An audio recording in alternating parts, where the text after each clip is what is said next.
Cyclone Hale left many Riversdale farms with metre-deep sediment covering paddocks, kitchens flooded and kilometres of fence lines ruined. Mike Taylor's farm was one of the worst hit. He took local focus and reporter Grace Pryor for a tour of the cyclone's destructive trail. It's just, do you start again from the top, or do you dig down to the bottom and have another go at it? Taylor had just spent $14,000 to re-gravel his driveway, only to have it washed out and full of holes weeks later. His cattle yards are deep in sediment, the force of the water flattened gates, and one of his calf raising barns filled up with sludge. Yeah, it's gone right through the shed. That's another job for another day. I can't get in that door because it's got a sliding rail, and it's pushed on it so hard it's actually bent the rail. Oh wow, that's quite a lot But, of force. yeah. What was a gentle stream burst its banks, all the way to the edge of one of his paddocks. The trees above his property have been pushed down the creek, causing a large blockage. There's a log jam in there that's sort of 8 feet high. Over the road, Taylor's neighbour Quinn Tua Davidson had floodwaters wash through his kitchen and damage piles under his house. The water was waist deep, reaching up the exterior walls of his house. Some areas of Tua Davidson's farm are 1 metre deep in silt, while fence lines were drowned for about 5 kilometres.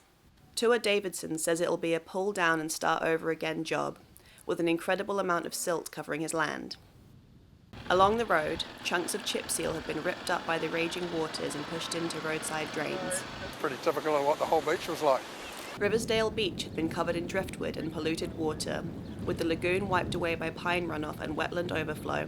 Thanks to the efforts of Riversdale Surf Life-Saving Rescue Team, the worst of the runoff has been cleared away, although the beach isn't a Pacific utopia just yet.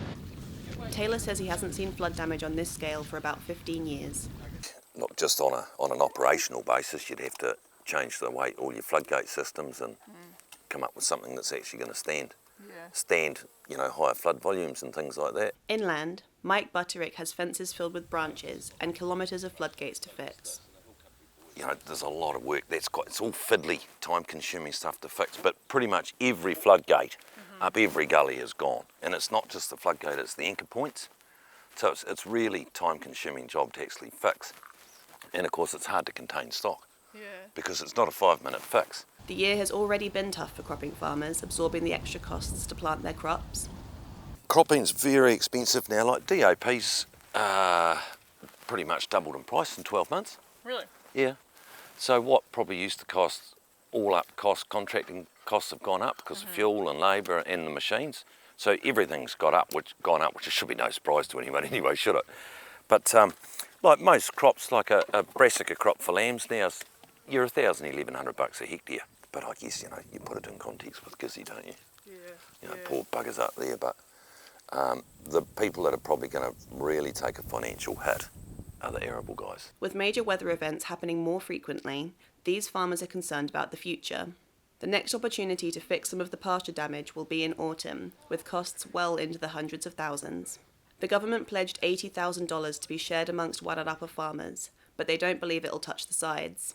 Nothing. That's enough to put a couple of road signs up. In terms of the operation ahead, Taylor said it was hard to say what the long-term effect of the damage would be. I would think I'm going to probably sell a little bit of stock because we're certainly going to be down usable area. What are you going to do? Would you just leave it? Just Well, re-sow it? Do you dig it out? Yeah, I don't think you can dig it out. I think this is a re-sow job. Ellie Franco, Local Focus.